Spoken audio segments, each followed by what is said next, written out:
प्रिय विद्यार्थी मित्रांनो, मी दीपाली कुलकर्णी देशमुख माझ्या विंग्स ऑफ फिजिक्स या चॅनलमध्ये आपलं सगळ्यांचं मनपूर्वक स्वागत करते। आपली शॉर्ट ट्रिक व्हिडिओची सिरीज सुरू आहे आणि त्याच्यामध्ये आज आपण 9वा भाग बघणार आहोत। चॅप्टर आहे kinetic theory of gases and radiation आणि कन्सेप्ट डिग्रीज ऑफ फ्रीडम। बघा, एवढ्याशा 5-10 मिनिटाच्या व्हिडिओमध्ये खूप साऱ्या प्रश्नांची उत्तरं तुम्हाला मिळून जाणार आहे आणि म्हणून मी हा व्हिडिओ करते आहे। आता डिग्रीज ऑफ फ्रीडम तर आपण डायरेक्ट मुद्द्यावर येऊ, बाकी काही डेफिनेशन वगैरे काहीच नाही, फक्त कशाच्या डिग्रीज ऑफ फ्रीडम, कोणत्या ऍटमच्या डिग्रीज ऑफ फ्रीडम किती आहे, डायरेक्ट जसे प्रश्न विचारणार आहेत त्या पद्धतीने बघणार आहे, म्हणजे आपला वेळ वाचणार आहे। तर आपल्याकडे आपल्याला माहिती आहे की ऍटमचे प्रकार mono atomic, diatomic rigid, triatomic non linear आणि पॉलीऍटॉमिक। मग डिग्रीज ऑफ फ्रीडम काढायचं तर एफ म्हणजे डिग्रीज ऑफ फ्रीडम, DOF म्हणायचं त्याला, आणि that is equal to 3n minus r। आता n म्हणजे ऍटॉमिसिटी आणि r म्हणजे रेस्ट्रिक्शन। मग हा मोनो ऍटॉम आहे, इथे आहे बघा, तर या पद्धतीने हा सिंगल ऍटम आहे आणि त्यामुळे याला रेस्ट्रिक्शन नाहीये, म्हणजे इथे आता तुम्हाला f काढायचं तर 3n ऍटॉमिसिटी 1 आणि रेस्ट्रिक्शन 0 म्हणून याची डिग्रीज ऑफ फ्रीडम 3 झाली। मग आता बघा, डायटॉमिक रिजिड ऍटॉमिसिटी 2 आणि डाय ऍटम आहे असा रिजिड आहे, म्हणजे रेस्ट्रिक्शन किती आहे त्याचं, एकच आहे, 3 दुने 6 वजा 1 म्हणजे डिग्रीज ऑफ फ्रीडम आले 5।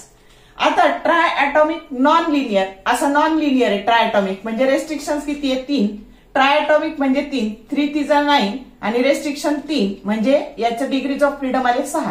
कळलं का कसं काढलं ते?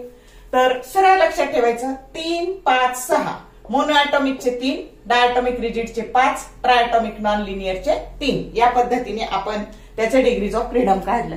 आता त्याची specific heat capacity at constant volume CV काढायचा।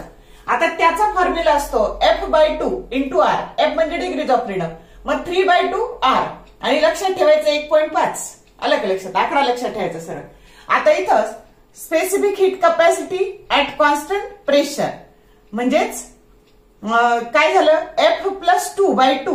आता F किती आहे 3 + 2 म्हणजे 5/2 आणि हे R, इथं R लिहायचं राहिलं, इथं R म्हणजे 2.5 R, सरळ लक्षात ठेवायचं, 1.5 2.5 2.5 3.5 3 आणि 4 असे आकडे सरळ लक्षात ठेवायचे, अलग लक्षात। मग आता याचा गॅमा काय असतो, तर गॅमा असतो CP/CV। आता बघा 5 हे 2R कॅन्सल झाले आणि इथं आलं 5/3। आता पुस्तकात एवढंच दिलंय, पण हा आकडा लक्षात ठेवायचा 1.67, अलग लक्षात। आता याचं तसंच F/2 R म्हणजे 5/2 R हे CV झालं, 7/2 R हे CP झालं आणि त्याचा गॅमा झाला 7/5 म्हणजे 1.4। पुस्तकात इतकंच दिलंय, पण आपल्याला हे आकडे पण काढायचे का ते नंतर कळेल तुम्हाला। मग आता ट्रायटॉमिक लिनियर, आता बघा याचं F झालं 6/2 म्हणजे 3 आणि इथे F+2 म्हणजे 6 + 2 8, 8/2 बरोबर CP आलं त्याचं 4 आणि 4/3 म्हणजे 1.33। हे झालं CV, CP आणि गॅमा।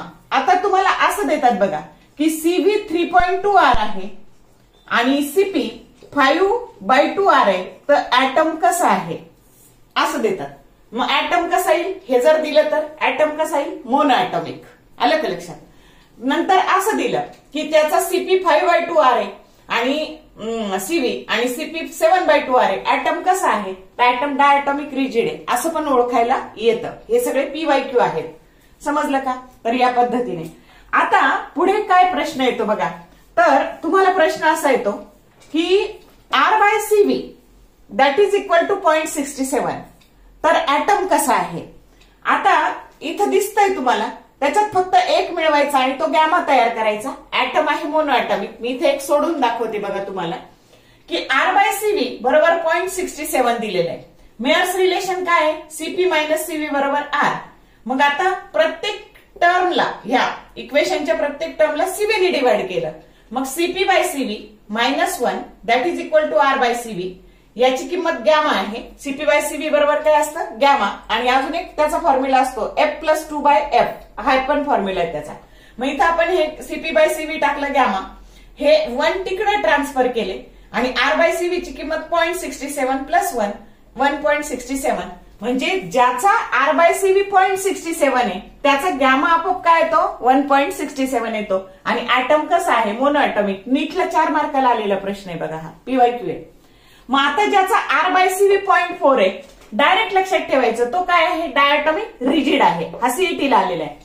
आता ज्याचा R/CV 0.33 आहे तो कसा आहे ट्रायटॉमिक नॉन लिनियर आहे. म्हणजे हा चार्ट तुम्हाला खूप काही सांगून जाणार आहे. त्याच्यानंतर हे तिन्ही फॉर्म्युले हे सगळे विचारले गेलेले आहेत. PYQ आहेत हे सगळे. नीटला CETला सगळे विचारलेले आहेत. मग ते कसे आले तर ते आपण बघू. आता बघा आपल्याला माहितीये मेयर्स रिलेशन CP - CV बरोबर R आणि gamma that is equal to CP/CV. आता जर CVचा फॉर्म्युला मिळवायचा ना तर हे CP साठी अरेंज करायचं. बघा CV मिळवायचं ना तर CP साठी अरेंज करायचं. मग आता या CP ची किंमत टाकली मी काय टाकली तर CP बरोबर गॅमा इंटू CV टाकली. मग gamma into CV minus CV that is equal to R. CV common काढलं gamma -1 that is equal to R आणि म्हणून CV ची किंमत काय आली R डिवायडेड बाय गॅमा -1 आला का बघा हा फॉर्म्युला. आता CP काढायचे. आता CP काढायचे म्हणून CV ची किंमत टाकायची. हा फॉर्म्युला CV ला अरेंज केला. CV बरोबर हे CV इकडे नेले CP बाय गॅमा. मग आता आपण या CV ची किंमत टाकू. बघा आता या CV ची किंमत टाकली हे CP - CV मध्ये CV ची किंमत टाकली CP by gamma that is equal to R. मग आता CP कॉमन काढलं आत 1 - 1 by gamma that is equal to R. हे सोडवलं LCM घेतला गॅमा म्हणजे हे आलं गॅमा -1 आणि CP बरोबर आता हे ट्रान्सफर केले gamma R divided by gamma -1 आला का हा फॉर्म्युला. आता बघा आता हा फॉर्म्युला कसा ऑब्टेन केला डिग्रीज ऑफ फ्रीडमचा. तर आपल्याला गॅमाचा फॉर्म्युला माहिती बघा F+2/F. मग याला जर सॉल्व्ह केलं तर 1+2/F. त्यानंतर 2/F ठेवले हे इकडे नेले गॅमा -1 आणि 2 दॅट इज इक्वल टू हे F ट्रान्सफर केले F इंटू गॅमा -1 आणि F बरोबर 2 डिवायडेड बाय गॅमा -1. आता सोपं कसं लक्षात ठेवायचं ह्या तिन्ही फॉर्म्युल्यांमध्ये सगळ्याचा डिनॉमिनेटर गॅमा -1 आहे. आलं का लक्षात. CP नेहमी छोटं असतं आणि CV नेहमी मोठं असतं म्हणून CP ला कशाने गुणायचं मोठं करायला गॅमाने गुणायचं. R लिहिलं पण याला गॅमाने गुणलं समजलं. आणि इथं मात्र 2 लिहिलं. कळलं का कसं CP CV आणि F असं लिहायचं. सगळ्याचा डिनॉमिनेटर काय लिहायचा गॅमा -1. इथं घ्यायचं R इथं घ्यायचं गॅमा R आणि इथं घ्यायचं 2. या पद्धतीने फॉर्म्युले लक्षात ठेवा. डिरेक्टली त्याच्यावर तुम्हाला प्रश्न येतात. म्हणजे हा चार्ट अगदी 5-10 मिनिटात तुम्हाला खूप काही सांगून जाणार आहे. खूप साऱ्या प्रश्नांची उत्तरं तुम्हाला मिळणार आहेत. तर या पद्धतीने शॉर्ट मध्ये अभ्यास करायचा. व्हिडिओ आवडला तर लाईक करा मित्रमैत्रिणींसोबत शेअर करा. चॅनलला सबस्क्राईब करायला विसरू नका. कमेंट टाका. All the best for your upcoming exam and thank you for watching this whole video.